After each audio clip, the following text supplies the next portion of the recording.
네, 오늘은 이제 섭리의 두 번째 시간이기도 하고 첫 번째 1권 우리 하나님에 해당되는 부분의 마지막 부분에 해당되는 부분이기도 합니다. 그래서 참 이제 뭐 기독교 강요라고 하는 책을 이렇게 한 번이라도 보신 분이 있으시다면 이제 아시겠지만 1권만 해도 엄청나게 두꺼운 책이거든요. 근데 그 엄청나게 두꺼운 내용이 지금 요만큼 우리 하나님이라고 하는 요만큼 부분 17페이지부터 36페이지까지의 내용에 이제 다 담겨져 있었습니다. 그래서 뭐 그래도 우리가 여러 시간 함께 나누면서 그래도 좀 중요하게 짚어야 되는 내용들은 여기에 또 언급되어 있는 내용들 가운데 또 언급이 되어 있지 않더라도 우리가 다 살폈기 때문에 뭐 대략적인 뭐 정말로 맛만 보는 거긴 하지만 어쨌든 대략적인 기독교 강요 내용 가운데 어떤 내용들이 담겨져 있느냐 하는 것들은 좀 그래도 살펴보고 있는 것이다라고 생각을 합니다. 그래서 오늘은 이제 1권의 마지막 부분을 장식하고 있는 섭리에 관련되어서 정말 그 마지막 내용을 함께 보도록 하겠습니다. 그래서 오늘은 35페이지에 셋째로라고 이렇게 시작하고 있는 부분부터 보도록 하겠습니다.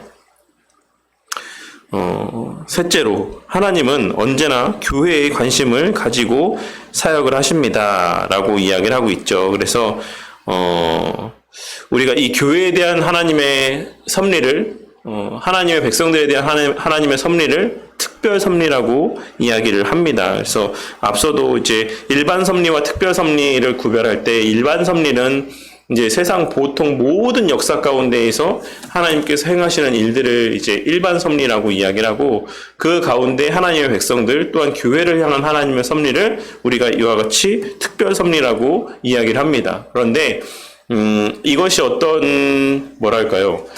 이렇게 구별되는 것이 아니라 하나님의 일반 섭리의 가장 핵심에 하나님의 특별 섭리가 자리하고 있다. 라고 이해를 하시면 좋을 것 같습니다. 그래서 뭐 세상의 역사가 따로 있고 또 하나님께서 구원하시는 교회에 행하시는 특별 섭리가 따로 있다. 이렇게 있는 것이 아니라 구별되어 있는 것이 아니라 하나님께서 이 모든 일반 섭리를 통해서 궁극적으로 나타내시길 원하는 하나님의 섭리는 곧 이 특별 섭리다라고 하는, 그러니까 알맹이다라고 하는 사실을 우리가 바르게 이해할 수 있어야지만 됩니다. 그래서 저의 은사 목사님께서 하신 말씀들 가운데 이제 세상의 역사는 구속사다라고 하는 말씀하신 적이 있었어요. 그러니까 그 말씀이 하나님께서 태초로부터 계속하여 인간 역사 가운데 개입하시면서 이 세상에서의 어떤 나라에게 권세를 주시기도 하고 그 권세를 뺏어가시기도 하고 또 어떤 왕을 세우셔서 사용하시기도 하고 또한 폐위하시기도 하고 또 이러한 여러 가지 세상의 역사를 주관해 나아가시는 그 목적은 결국 그 안에서 하나님의 택한 백성들을 불러 모으기 위하심이다라고 보는 것이죠. 그것이 우리가 보는 개혁주의적 관점에서의 세상의 역사를 바라보는 바른 인식이고 또한 이 일반 섭리와 특별 섭리의 근거에서 세상 역사를 바라보는 바른 관점이라고 할 수가 있습니다. 그래서 뭐 여러 번 설교 때도 이런 내용들이 언급이 될 때마다 말씀을 드렸던 것처럼 뭐 애굽이 엄청나게 번성하고 번화한 그런 막강한 국력을 소유한 나라가 되었던 것은 무엇 때문이었습니까? 그곳에서의 이스라엘 백성들이 번성케 하시기 위한 수단으로서의 애굽의 번성함이었다라는 사실을 우리는 성경의 기록들을 통해서 또한 흐름들을 통해서 발견할 수가 있는 것이고 또 하나님의 나라를 그와 같이 그러니까 그리스도인들을 극심하게 핍박했던 로마가 정말 그처럼 세상의 모든 길은 로마로 통한다라는 말이 지금까지 회자될 정도로 막강한 어떤 국가의 권력을 형성할 수 있었던 것은 또 무엇을 위함이었습니까?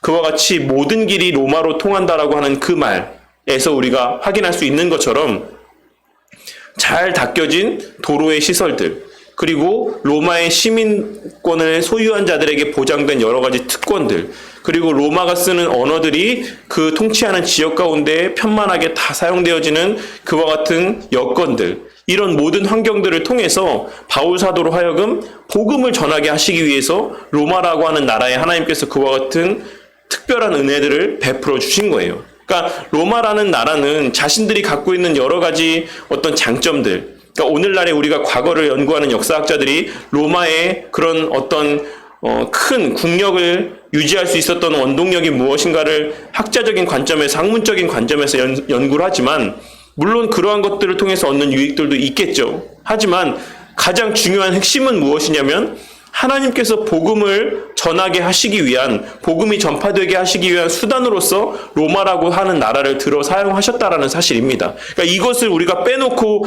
그의 겉핥기식으로의 어떤 로마에 갖고 있는 여러 가지 장점들을 연구한다라고 하면 사실 아무런 의미가 없다라는 것이죠. 그래서 그러한 것들이 반드시 또한 오늘날 가운데 적용되어지지 않는다라는 것을 알 수가 있습니다. 그러니까 얼마나 많은 사람들이 로마라고 하는 나라에 대해서 연구를 했겠습니까? 하지만 그런 연구한 모든 나라들이 다 그와 같은 어떤 로마와 같은 막강한 국력을 소유한 나라가 되지 못했다라는 것이에요. 미국이 오늘날 이와 같은 강대국이 되었을 때 그 미국이 처음에 세워질 초기부터 로마는 이런 식으로 해서 강대국이 되었지. 그래서 우리도 이 미국이라는 나라를 이렇게 세워가야겠다.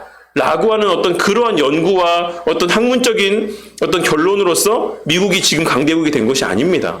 아시는 것처럼 미국이라는 나라는 그냥 이민자들이 모여있는 나라였고, 그냥 하나님의 은혜 가운데 영국과의 전쟁에서 승리하고, 또 그 안에서의 또 남북의 안에서의 또 여러 가지 전쟁 안에서 승리하게 되고, 또 그 여러 가지 과정들 속에서 또 국제 정세가 미국이 강대국이 될 수 있는 여건들이 조성이 되는 그 어떤 환경들 속에서 미국이 강대국이 되었다라는 것이에요. 그러니까는 그 누구도 우리가 연구하고 노력하고 추구하는 방향에 따라서 한 나라가 강대해지게 만들 수 없다라는 사실을 우리는 우리의 살아오는 역사를 통해서 분명하게 확인할 수가 있다라는 것입니다. 그런 것들을 통해서 세상의 역사는 구속사 관점에서 바라봐야지만 된다라고 하는 것은 정말 명백한 사실입니다. 그래서 하나님께서 그와 같은 효용 가치가 떨어지게 되면, 그런 어떤 역할 가운데 다 쓰임을 받게 되면 그 나라는 그냥 이제 하나님 손에서 놓여지게 되는 것입니다. 그래서 수많은 역사상의 어떤 강성한 국력을 자랑했던 수많은 나라들이, 로마도 마찬가지고, 그 전에 아수르도 마찬가지고, 바벨론도 마찬가지고, 그 전에 애굽도 마찬가지고, 수많은 나라들이 그렇던 페르시아도 마찬가지고, 그런 엄청난 부귀 영화를 누리다가 그 하나님 일 가운데 쓰임받고 난 이후에, 하나님께서 허용하시는 그 때가 지나고 난 이후에는 여지없이 무너지게 되는 것들을 우리가 역사의 어떤 기록들을 통해서 확인할 수가 있다라는 것이에요. 그래서 세상의 역사라는 것은 구속사를 통해서 중심으로 진행되어져 간다라는 사실을 우리가 명심해야지만 되는 것이고, 그 구속사의 또한 중심에는 무엇이 자리하고 있습니까? 곧 교회가 자리하고 있는 것이에요. 그러니까 하나님의 백성들의 모임, 그 무리, 그 공동체가 이 구속 역사의 중심의 자리에 위치하고 있다는 사실을 우리가 명심해야지만 되는 것입니다. 그래서 우리가 세상의 역사를 분별하기 위해서 주목해야 되는 것은 그와 같이 교회가 오늘날 나아가고 있는 방향이 어디냐, 하나님께서 교회를 통해서 어떤 일들을 진행해 나아가시고 있느냐라고 하는 것들을 우리가 바르게 말씀을 통해서 분별하게 될 때, 성령 하나님의 조명하심을 통해 분별하게 될 때, 앞으로의 세상의 역사가 또한 어떻게 흘러가게 될지 우리가 부분적일지라도 어쨌든 분별할 수 있는 지혜를 허락받을 수 있다는 사실입니다. 또한 그런 교회를 통해서 진행해 나아가신 하나님의 역사의 핵심은 또한 무엇이냐면 바로 구령운동이에요. 구령운동. 그러니까 복음을 전하는 것. 그러니까 오늘 말씀에서, 오늘 우리가 함께 나눈 말씀에서 예루살렘 교회 성도들의 가장 핵심 가치는 자신들을 통해서 하나님의 복음이 증거되어지는 것에 있었습니다. 그것이 그리스도인이 갖게 되는 하나님께서 주시는 은혜이고 특권이자 또한 본질적인 마음가짐이라고 할 수가 있어요. 그래서 제가 늘 성도님들에게 어떤 복음을 전하는 것에 대해서 여러 번 말씀을 드리는 건 단지 그냥 이 비어있는 예배당의 자리를 좀 더 채우기 위해서 말씀을 드리는 것이 아니라, 그것이 본질적인 하나님의 뜻이고 마음이고 하나님께서 우리를 구원하신 목적이기 때문에 그렇습니다. 그래서 우리가 살아가면서 복음과 관계되지 않는 우리의 삶의 모든 수고와 땀 흘림은 사실 무가치한 것이다라는 사실을 우리가 깨달을 수 있어야지만 돼요. 우리가 그리스도인으로서 살아간다는 삶의 의미가 무엇입니까? 본질이 무엇입니까?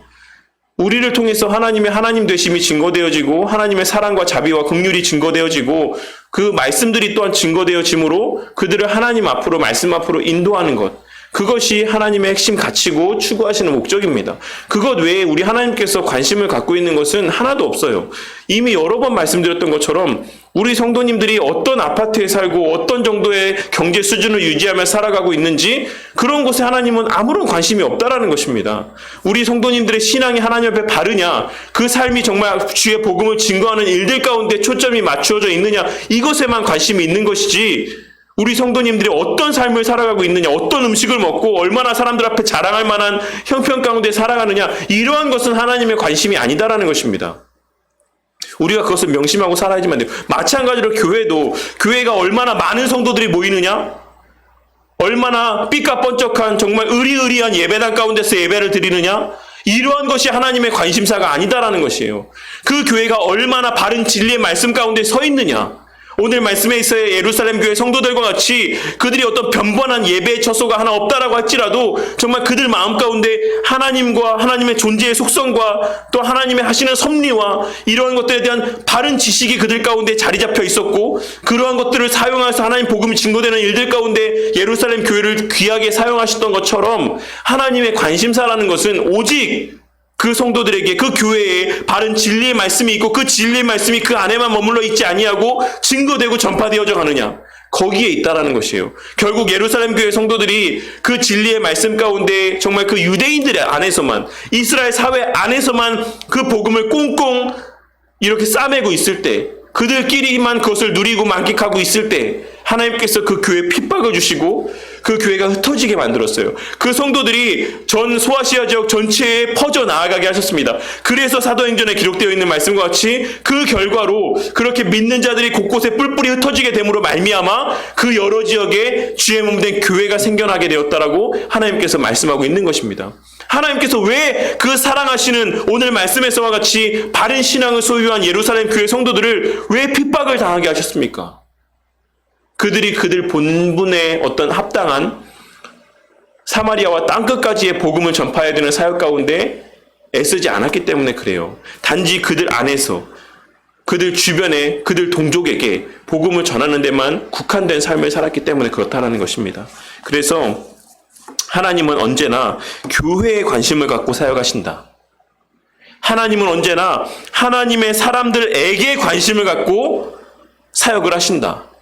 그리고 하나님의 사람들에게 교회에 관심을 갖고 사역을 하신다는 것은 그들을 통해 복음이 증거되는 일들에 관심을 갖고 사역을 하신다라는 의미가 된다라는 사실을 우리가 명심해야지만 되는 것입니다. 그러니까 교회는 세상에 허락하신 놀라운 비밀이다. 에베소서 5장 32절에 이 비밀이 크도다 라고 이야기하면서 남편과 아내의 예를 들어서 바울 사도가 이 교회에 대한 비밀에 대해서 설명을 하고 있는 것이죠. 사실 이 교회라고 하는 이 공동체 안에서의 이 비밀, 그러니까 그 비밀이라고 이야기했을 때 바울 사도가 뭘 예를 들어서 말씀드렸다라고 지금 제가 좀 전에 언급했습니까? 남편과 아내. 그러니까 이 그리스도와 성도들 사이의 이 관계를 세상 사람들은 이해를 할 수 없다라는 것이에요.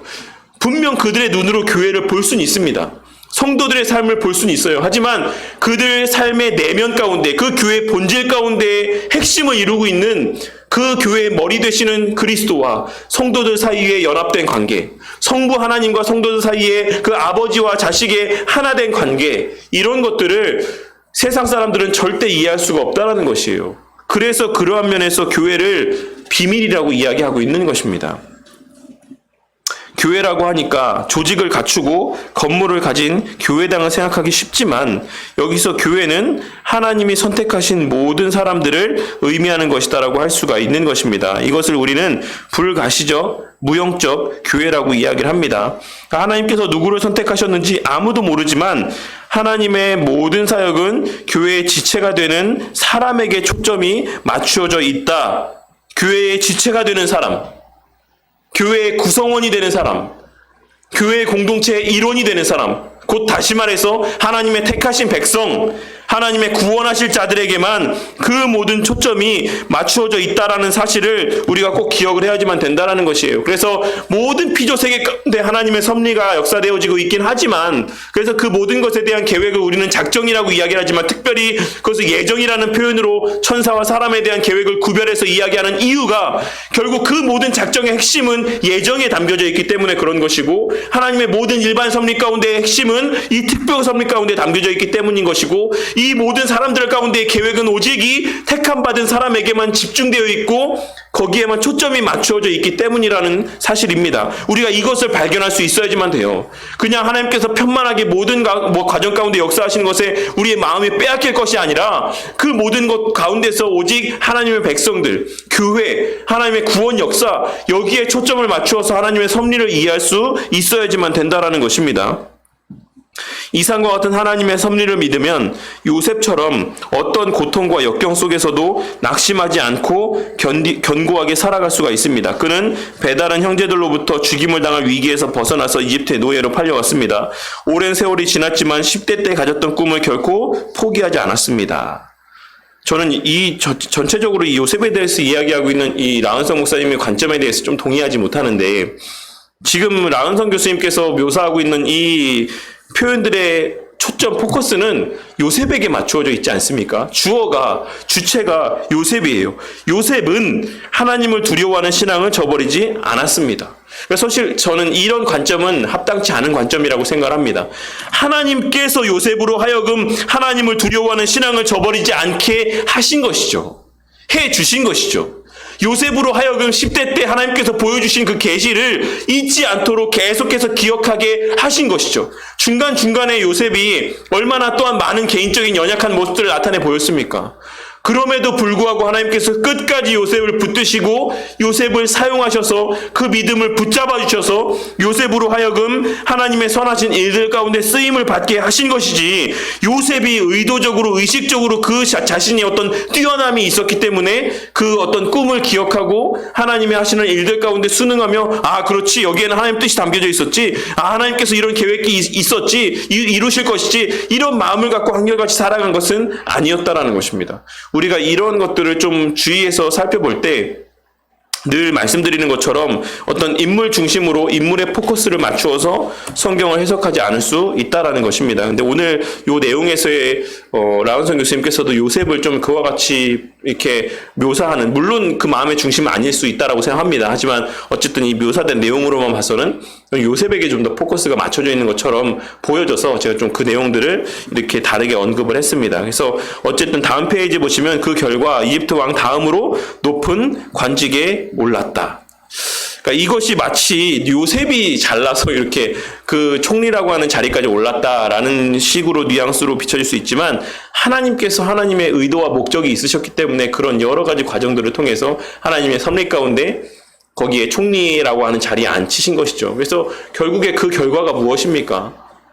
그 이스라엘 백성들이 굶주릴 때 그들에게 양식을 제공해 주기 위한 목적으로서, 의도로서 하나님께서 애굽의 총리 대신의 자리에 앉혀주신 것이죠. 그러니까 그 애굽의 백성들이 요셉이라고 하는 인물 때문에 가난의 어떤 그런 가뭄의 궁핍함을 겪지 않았던 것은 부가적인 은총입니다. 그것이 일반 은총 가운데 포함되어 있는 것이고, 일반 섭리 가운데 포함되어 있는 것이고, 하나님께서는 그런 중에 궁극적인 핵심은 하나님의 백성들에게 양식을 베풀어 주시기 위함이었다라는 사실을 우리가 이 요셉을 통해서 진행해 나아가시는 하나님의 섭리의 모습을 통해서 발견할 수가 있다라는 것이에요. 그래서 세월이 지난 후에 흉년이 들자 하나님께서는 그것을 미리 요셉에게 알려주셨고, 그 요셉이라는 인물을 통해서 애굽도 어떤 그런 궁핍함을 겪지 않았고, 그런 애굽이 궁핍함을 겪지 않음을 통하여서 결국에 양식을 구하러 온 또 하나님의 또 택한 백성들이 또 양식을 공급받고 생명을 유지할 수가 있었다. 그것이 핵심인 것이죠. 그러니까 하나님께서 행하신 일들의 핵심은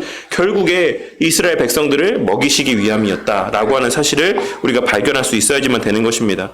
그래서 하나님의 섭리에 대한 신앙은 어떤 환경에 처하더라도 하나님은 전지하시고 우리와 함께 하시는 완전한 아버지이심을 신뢰하는 신앙이다라고 할 수가 있는 것입니다. 그래서 하나님의 섭리를 믿는 사람은 그분의 말씀을 자신의 감정과 이성적인 판단보다 우선순위에 둔다라고 하는 것이 중요합니다. 그러니까 지금 내가 겪고 있는 이런 일들이 정말 내 지금 이성과 어떤 논리에 또 어떤 가치와 어떤 생각에 납득이 되지 않고 받아들이지 않는다라고 할지라도 하나님께서 나를 사랑하신다. 그리고 나를 사랑하시는 그 하나님께서 천지 만물을 창조하신 절대주권의 하나님이다. 라고 하는 어떤 이 두 가지 사실에 대한 분명한 확신이 우리 가운데 있다라고 하면 우리는 그 어떤 상황 속에서도 절망하거나 낙심하거나 염려하지 않을 수가 있다라는 것이에요. 오늘 말씀에서 예루살렘 교회 성도들이 그와 같은 유대 종교 지도자들의 협박이 있었음에도 불구하고 그들의 기도한 바는 그 유대 종교자들이 겁박했던 너희들이 예수의 이름으로 복음을 전하면 너희들 가만두지 않겠다라고 하는 그 경고의 말에 정면으로 위배가 되는 계속해서 복음을 잘 전할 수 있게 해주십시오라고 기도할 수 있었던 것처럼 우리가 하나님의 섭리, 하나님의 목적이 어디를 향하고 하나님의 행하시는 모든 일들의 궁극적인 지향점이 무엇인가를 바르게 깨닫게 된다라고 하면 우리가 살아가면서 겪게 되는 그 어떤 순간 속에서도 우리는 흔들리지 않을 수가 있다는 것이에요. 하나님께서 오늘 말씀에서의 그 궁극의 관심이 어디에 있다라고 말씀드렸습니까? 하나님의 택한 백성에게 있다라고 말씀을 드렸어요. 그 백성의 신앙과 그들을 통해서 진행해 나아가실 하나님의 구원 역사에 하나님의 관점이 맞춰져 있다라고 우리는 이 내용을 통해서 확인했습니다. 그래서 우리가 지금 교회가 모여서 예배를 드리지 못한다라고 한다고 한들 하나님의 그 계획이라는 것은 변경되어지지 않는다라는 것이에요. 지금 아무리 세상의 정부가 우리로 하여금 예배를 드리지 못하게 여러 가지 지나친 간섭들을 한다라고 할지라도 때가 되면 우리는 다시금 예배를 드리게 될 수밖에 없다라는 것입니다. 그것이 하나님의 뜻이기 때문에 그래요. 그래서 결국에는 하나님의 복음이 증거되어지게 될 수밖에 없습니다. 그렇다라고 하면 우리가 그와 같이 흘러나가는 하나님의 섭리 가운데 오늘 이 시간, 오늘날의 때에 우리가 기억해야 되는 것이 무엇인가? 라는 것을 생각해 볼 필요가 있다는 것이죠. 이런 잠잠함의 때에, 격리의 때에 우리가 생각해야 될 것이 무엇인가? 우리가 그 일을 위해서 우리의 신앙을 더욱더 돌아보고 또 신앙의 어떤 깊이를 쌓기 위해 말씀을 보고 기도하고 그러한 어떤 신앙의 시간들로 유익이 되는 시간들로 이 시간들을 선용해야 되는 것이지 그냥 그러한 격리가 있는 중에도 그냥 길을 쓰고 나가서 누군가를 만나서 오늘 이럴 때 오히려 맛집에는 더 사람이 없다. 이런 때 가서 맛집에 가서 밥을 먹어야 된다라고 하면서 맛집을 가고 막 이런 지금 하나님 주시는 이런 잠잠함의 때를 그런 식으로 우리가 오용하고 잘못 사용해서는 안 된다라는 것이에요. 우리가 하나님의 관심이 어디에 있는가? 또 이러한 때에 담겨져 있는 하나님의 뜻이 무엇인가를 우리가 이런 하나님의 섭리적인 관점에서 바라보게 될 때 우리가 이 시간들을 더 선용하고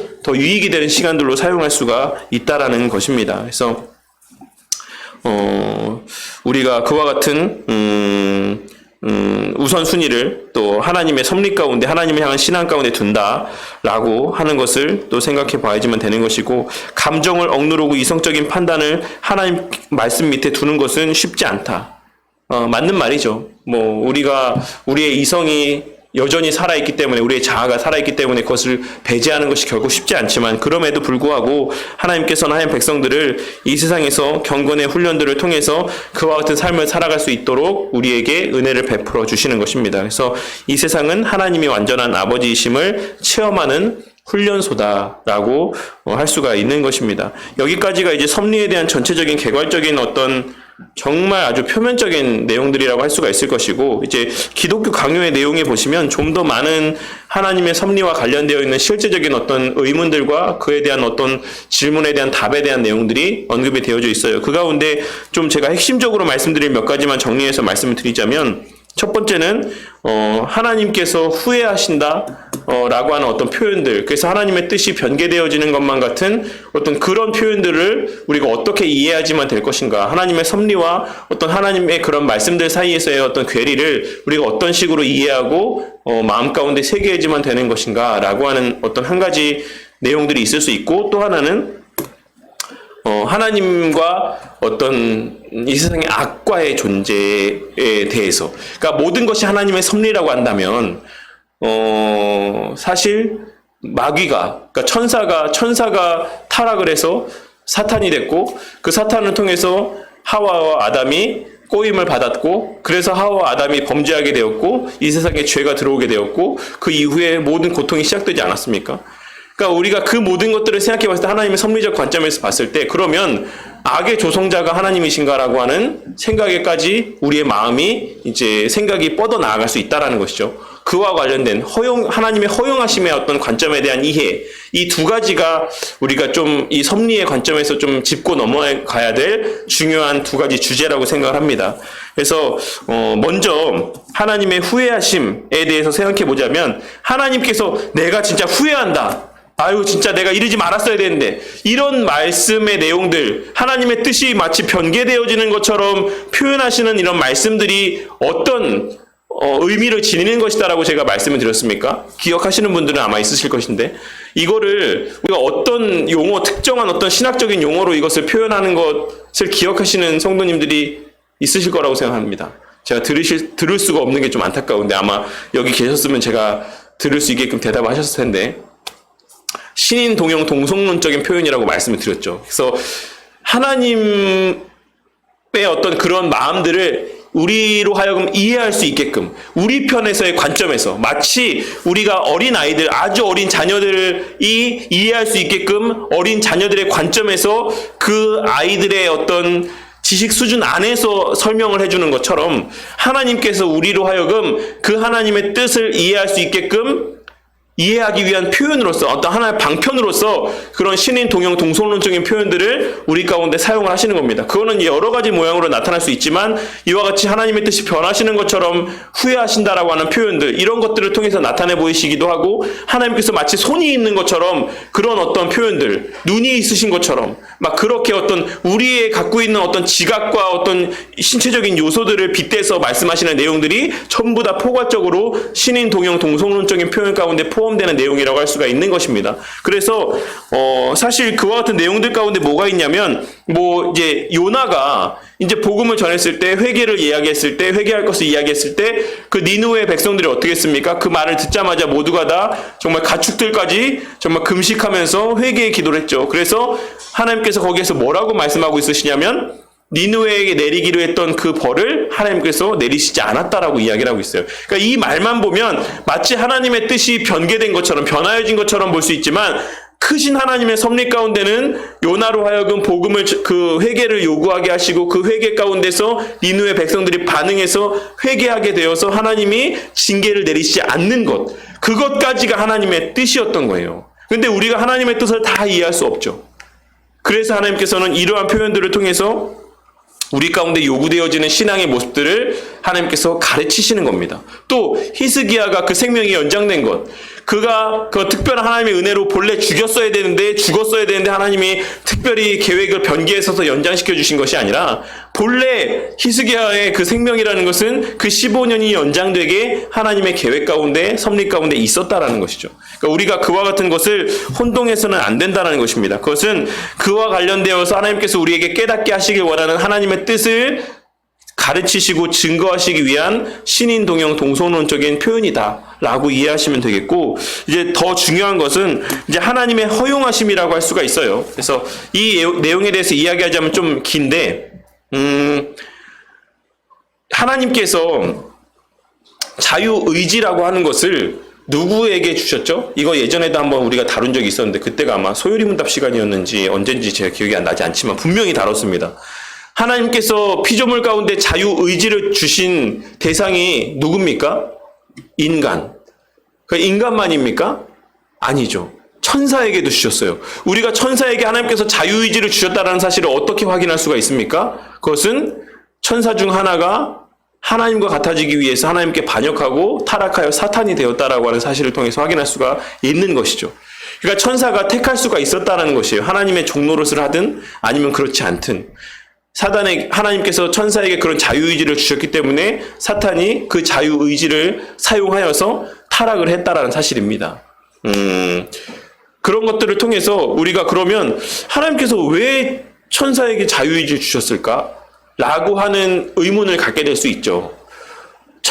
인간이라고 한다면 어떤 그 스스로의 의지를 통해서 하나님께 영광을 돌리게 하시기 위한 의도로서 하나님께서 인간을 창조하셨기 때문에 자유의지를 주셨다라고 하는 그런 이유를 우리가 알고 있습니다. 근데 천사는 뭘 위해서 하나님께서 창조하신 피조물입니까? 하나님께서 부리시기 위해서, 부려먹기 위해서, 그러니까 좀 쉽게 이야기해서 그냥 심부름꾼으로 사용하시기 위해서 하나님께서 천사를 창조하셨어요. 그러면 그냥 하나님 일에만 수종을 들게끔 하나님께서 창조하신 대상인데 그에게 자유의지를 주실 필요가 있었겠습니까? 그러니까 제 생각에는 없었다라고 생각해요. 그러니까 저는 이것을 다 이해할 수가 없습니다. 물론 성경이 말하고 있지도 않고. 그래서 우리는 그냥 천사에게도 자유의지가 주어져 있었다라고 하는 사실까지만 알면 되는 것이지 거기서 한 단계 더 나아가서 왜 주셨을까에 대해서까지 생각해 볼 필요는 없다라는 것이에요. 근데 어쨌든 그러함으로 말미암아서 사단이 이제 천사가 타락해서 사단이 이제 되게 되었죠. 그래서 또 하나 이제 이것을 생각하는 이유는 그 다음 일 때문에 그래요. 이제 그래서 하나님께서 그러면 이제 에덴 동산을 이렇게 만들어 놓으시고 그 동산의 가장 중앙에 선악을 알게 하는 나무의 실과를 또 만들어 놓으셨어요. 그러면 또 여기서 하나 드는 의문이, 이건 우리 성도님들은 많이 들으셔서 아시겠지만 하나님께서 왜 동산 나무의 가장 중앙에 어디를 가도 잘 보이는 그 위치에 하나님께서 왜 그 나무를 놓으셨을까? 하나님께서 그러면 아담과 하와가 그 선악을 알게 하는 나무의 실과를 따먹을 것을 모르셨을까? 라고 하는 의문이 드는 것이죠. 근데 하나님께서는 아셨을 것이에요. 아셨을 것입니다. 아셨을 것이 아니라 아셨죠. 그러면 그럼에도 불구하고 또 왜 거기에다가 하나님께서 선악을 알게 하는 나무의 실과를 놓으셨을까? 라고 하는 의문이 우리 가운데 들 수 있다는 것입니다. 그 나무의 실과를 거기다 놓음으로써 사단이 와서 하와를 꾀임으로써 결국 그 게임에 넘어가서 하와가 그 나무의 실과를 먹게 되고 자기가 먹은 것에서 끝나지 않고 그것을 또 남편인 아담에게도 줘서 아담과 하와가 다 그 나무의 실과를 따먹고 하나님과의 관계가 깨어지게 될 것을 하나님께서는 아셨습니다. 그럼 이것을 하나님께서 의도하셨느냐? 아니라는 것이에요. 우리가 이러한 것을 바라볼 때 성경적인 관점을 허용적 관점에서 바라봐야지만 된다는 것입니다. 하나님께서는 허용을 하신 것이죠. 그들이 따먹는 것을. 왜 허용하셨습니까? 보다 큰 하나님의 구원의 계획이 예비되어져 있기 때문에 그렇다라는 것이에요. 그들의 자유의지가 침해받지 않는 상황에서 그들이 마음껏 행하도록 하나님께서 허용하셨고 그 마음껏 행하도록 허용하심 가운데서 하나님께서는 하나님의 크신 작정과 하나님의 예정을 이루어 가신 것입니다. 그러니까 그 안에서 하나님께서 죄의 조성자나 악의 조성자가 아니신 것이죠. 그것은 사단이 스스로 그렇게 하나님을 대적하는 마음들을 품고 타락을 한 것이고 하와와 아담 또한도 비록 사단이 옆에서 꾀이긴 했지만 그것이 강제적인 게 아니었고 스스로의 마음에서의 하나님과 같아지고자 하는 마음에서의 자발적인 동기에서 그것을 따먹은 것이에요. 그래서 그 모든 것들 천사에게 타락하는 것을 허용하시고 또 그 사단에게 하와를 꼬이는 것을 허용하시고 또한 그래서 그것을 먹는 것을 허용하시고 그것을 아담에게 주는 것을 허용하시고 그리하여서 결국에 우리가 이 땅에 태어나고 저와 여러분 우리 성도님들이 태어나고 하나님의 복음을 듣고 14만 4천이라고 하는 하나님의 충만한 구원하실 하나님의 백성들이 계속해서 채워져 가게 된 것입니다. 아시겠죠? 이런 것을 우리가 하나님의 허용적 작정이라고 이야기를 하는 것이에요. 하나님의 어떤 직접적인 악의 조성자가 아니심에도 우리의 어떤 자유의지를 제한하지 아니하심에도 하나님께서는 단지 허용하심을 통해서 하나님의 크신 뜻을 이루어 가신다라고 할 수가 있는 것입니다. 그래서 어쨌든 아까 이야기한 내용들 가운데 다시 한번 또 말씀드릴게요. 이미 많이 말씀드렸지만 하나님께서 동산 중앙에 에덴 동산 중앙에 선악을 알게 하는 나무를 심어 놓으신 이유는 뭐라고 제가 말씀을 드렸습니까? 그것이 하나님과 피조물 사이에 창조주 하나님과 피조물 된 인간 사이에 경계선이 된다라고 말씀을 드렸어요. 그러니까 그것을 통해서 아담은 늘 창조주이신 하나님을 잊지 않고 살아갈 수가 있는 것이고 또한 하나님께서 자신보다 더 위에 있으신 하나님이라고 하는 그 위치를, 서로 간의 위치를 혼동하지 않을 수가 있다라고 말씀을 드렸어요. 그런 용도로 하나님께서 가장 어디서나 보이는 그 자리의 가장 중앙에 선악을 알게 하는 나무의 실과를 심어 놓으신 거예요. 그것이 어떤 특별한 나무가 아니라 그냥 그 나무를 그렇게 지칭을 하신 것입니다. 그래서 너 이 나무 볼 때마다 나를 생각해. 너가 다 할 수 있지만 너가 영원히 살 수 있고 모든 피조물들보다 뛰어나고 정말 인간으로서 하나님과 같은 모든 동등한 지위들을 다 누릴 수 있지만 그럼에도 불구하고 너를 창조한 창조주가 있다. 그 말을 들어야 되는 나는 종속된 관계다. 그 하나님의 권위 아래 복속되어져 있는 그와 같은 피조물이다라고 하는 사실을 절대 잊어서는 안 돼. 라고 하는 사실을 하나님께서 말씀해 주신 것이에요. 그럼 왜 그걸 말씀하신 것이겠습니까? 그게 인간에게 가장 좋은 상태이기 때문에 그런 것이에요. 창조주 하나님을 알고 그 창조주 하나님께 내가 속해 있다라고 하는 사실을 아는 게 그게 피조물에게 있어서 가장 완전한 본래의 완벽한 상태이기 때문에 그런 겁니다. 그래서 그 상태를 온전히 계속해서 누리기를 하나님께서 원하셨던 거예요. 창조주 하나님과 피조물된 인간 사이의 그 바른 인식관계 안에서의 온전한 기쁨과 유익과 만족들을 누리게 하시기 위해서 하나님께서 그 사실을 잊지 않도록 가장 좋은 곳, 가장 명확하게 보이는 동산 중앙에 선악을 알게 하는 나무의 실과를 심어 놓으신 겁니다. 그래서 많은 사람들이 하나님께서 왜 그러셨냐?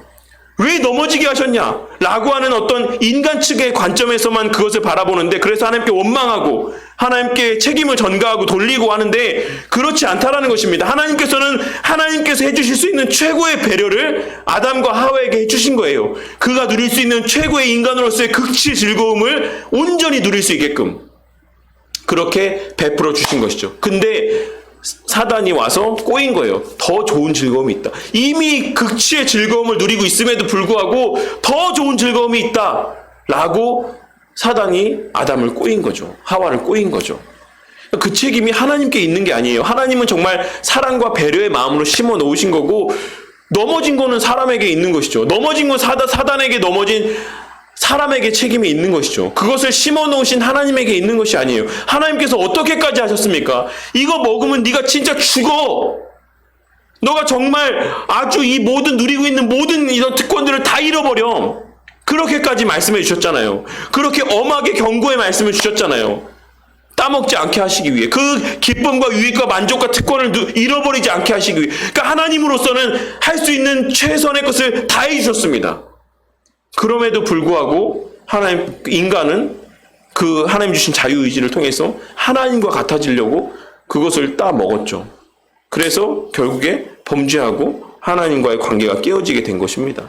근데 하지만 그것까지도 하나님께서는 하나님의 크신 구원의 계획 가운데 포함시켜 놓으셔서 결국에 우리라고 하는 존재까지도 그 아담으로부터 계속해서 복음이 증거되어져 나와서 우리가 하나님의 백성이 되고 자녀가 되고 하나님의 처음에 창조 때에 태초에 계획하신 14만 4천의 그 인원수들을 그 상징수를 채워가시는 구속의 역사를 진행되게 하셨다라는 것입니다.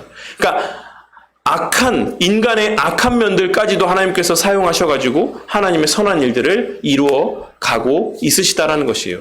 이것이 하나님의 허용적 작정이라고 하는 하나님의 크신 섭리의 한 부분이라고 할 수가 있는 것입니다. 그래서 이 부분의 내용들은 또 우리가 계속해서 나누게 될 일이 있기 때문에 그 부분들은 또 후에 다루게 될 때가 있을 때마다 말씀을 드리도록 할게요. 하지만 분명한 것은 하나님께서 죄의 조성자나 악의 근원이 아니시다라고 하는 사실을 우리가 꼭 명심해야지만 되고 또 하나 부가적으로 또 명심해야 될 것은 하나님께서 에덴 동산의 가장 중앙에 선악을 알게 하는 나무의 실과를 세워놓으신 것은 하나님의 사랑과 배려의 극치의 모습이었다라고 하는 사실을 꼭 우리가 깨닫고 명심해야지만 될 것입니다. 그래서 우리가 섭리의 내용을 좀 정리하도록 할게요. 그래서 섭리에는 일반 섭리와 특별 섭리가 있고 통상 섭리와 비상 섭리가 있다라고 말씀을 드렸습니다. 그런데 일반 섭리 또 특별 섭리 이것은 그냥 계시 은총으로 이 섭리를 계시나 은총으로 바꿔도 좀 무방하다라고 할 수가 있어요. 그래서 일반 계시 일반 은총 이르고 특별 계시 특별 은총이 있다. 그래서 일반 섭리는 무엇이라고 말씀을 드렸습니까? 그냥 일반적인 모든 만물 가운데 역사되어지는 하나님의 행하심이라고 말씀을 드렸고 그 가운데 특별히 하나님께서 인간에게만 또 그 하나님의 택하신 백성들에게만 역사하시는 것을 특별 섭리라고 말씀을 드렸습니다. 그리고 통상 섭리와 비상 섭리는 통상 섭리는 그냥 일반적으로 뭐 때가 되면 비가 오고 눈이 오고 또 사람이 병에 들면 그냥 병에 들어 죽고 나이가 들면 나이 들어 죽고 하는 것이 일반 통상 섭리고, 그 가운데 특별히 하나님께서 뭐 병에 걸렸는데도 죽을 병에 걸렸는데도 죽지 않게 하신다든지, 아니면 비가 전혀 올 날씨가 아닌데 갑자기 비가 오시게 하신다든지, 자연의 어떤 하나님의 정하신 원리와 원칙을 어긋나서 하나님이 행하신 일들을 우리가 비상섭리라고 한다고 말씀을 드렸습니다. 그리고 그 하나님의 섭리라는 것은 전 세대 가운데, 과거와 현재와 미래 전 시대 가운데, 상황 가운데, 시간들 가운데 역사되어지는 것이다 라고 하는 것을 또 말씀을 드렸어요. 그리고 이 섭리 안에는 통치와 보존과 협력이라고 하는 이 세 가지의 요소들이 담겨져 있다라고 말씀을 드렸습니다. 그래서 통치, 하나님께서 때로는 비상섭리를 통해서 하나님의 어떤 일들을 나타내 보이시기도 하고, 또한 하나님께서 보존하시는 역사를 통해서 이 세상 만물을 지금도 다스리고 있다는 사실을 우리가 잊지 말아야지만 돼요. 보존하심이 뭐라고 말씀드렸죠? 뭐 H2O라고 했을 때 수소와 산소가 결합되어서 물을 이루고 있죠. 그 결합되어지는 그 구조가, 분자 구조가 하나님께서 보존하심의 결과인 거예요. 그 분자들이, 그 구조가 계속해서 그렇게 서로를 인력으로 당기고 붙어 있어야지만 될 이유가 하등 없다라는 것입니다. 이 지구에 중력이 있어야지만 될 이유가 하등 없어요. 만약에 이 지구의 중력이 사라지게 되면 어떻게 됩니까? 다 그냥 날아가겠죠. 공기도 다 그냥 날아가고, 물도 다 날아가고, 그냥 다 공중에 다 흩어져 버리게, 우주 만물, 우주 가운데로 다 흩어져 버리게 되는 겁니다. 이 지구 가운데 이 물이 이 표면에 붙어 있고, 공기가 이 대기권을 형성하고 있는 이유가 뭡니까? 지구에 중력이 있기 때문에 그래요. 그것을 붙잡고 있기 때문에 그렇다라는 것입니다. 그러면 그 중력이 있어야 될 이유가 뭡니까? 그 중력의 근원이 뭡니까? 하나님이신 것이죠. 과학자들이 그걸 발견해낼 수 있습니까? 만유 인력의 법칙이 있다라는 것은 발견해낼 수 있지만, 모든 것이 저마다에 끌어당기는 힘이 있다라는 것은 발견했지만, 그 힘이 어디로부터 비롯됐는지는 아무도 모르는 거예요. 왜 당기는지. 하나님께서 이 세상을 보존해 주시기 위해서 하나님께서 그와 같은 인력들을 허락해 주신 것이죠.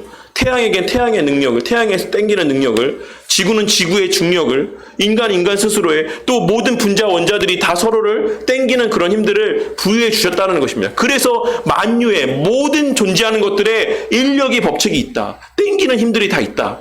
라고 하는 것을 과학자들이 발견해냈지만, 어쨌든 왜 그랬는지 모르고 우리는 아는 것입니다.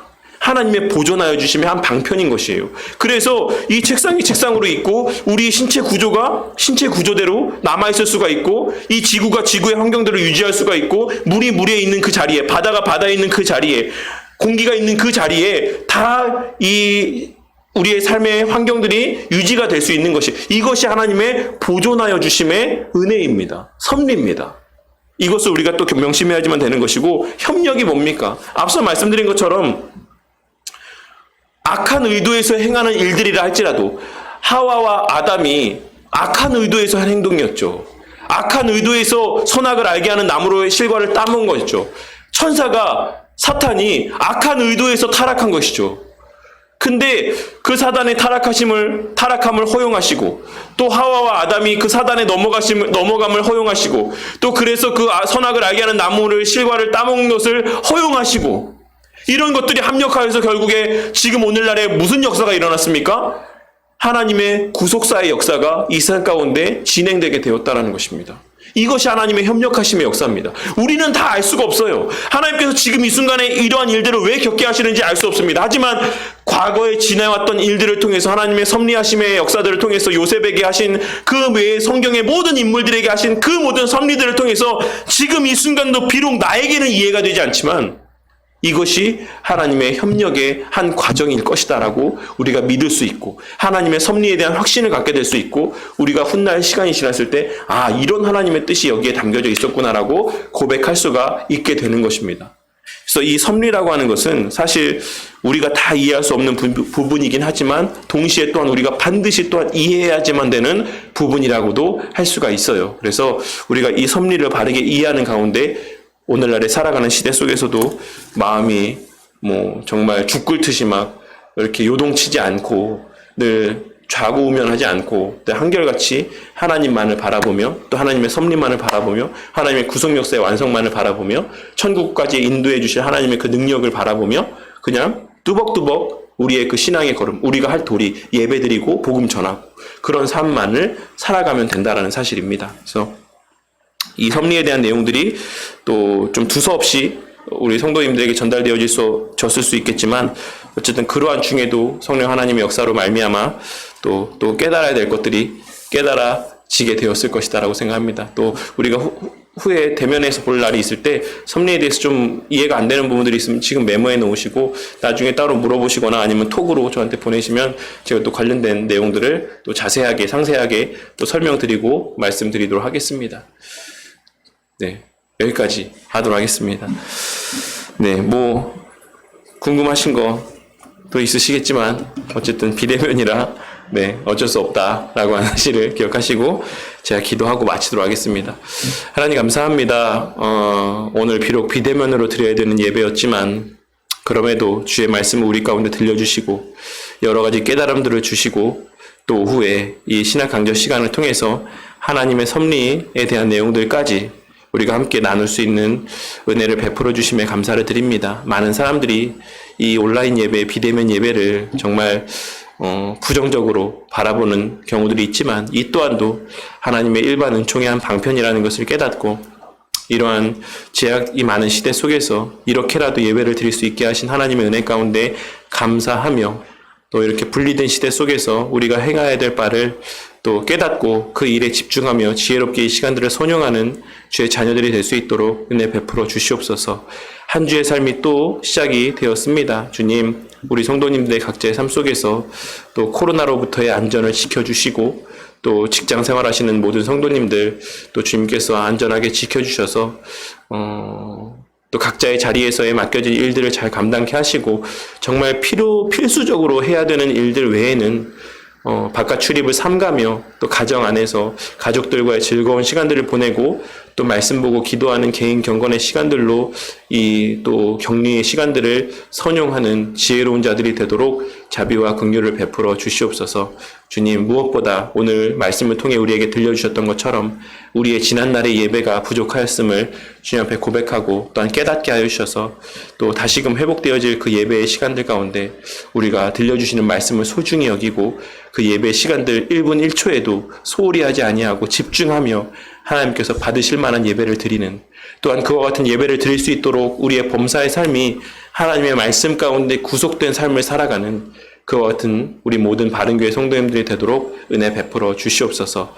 또 앞으로의 한 주도 또 하나님의 은혜 가운데 풍성한 감사가 넘치는 삶을 살게 하시고 또 그 감사의 제목들을 안고 또 이 예배의 자리 가운데 함께하게 하실 줄 믿사오며 이 모든 말씀 우리 주 예수 그리스도 이름 받들어 기도드렸습니다.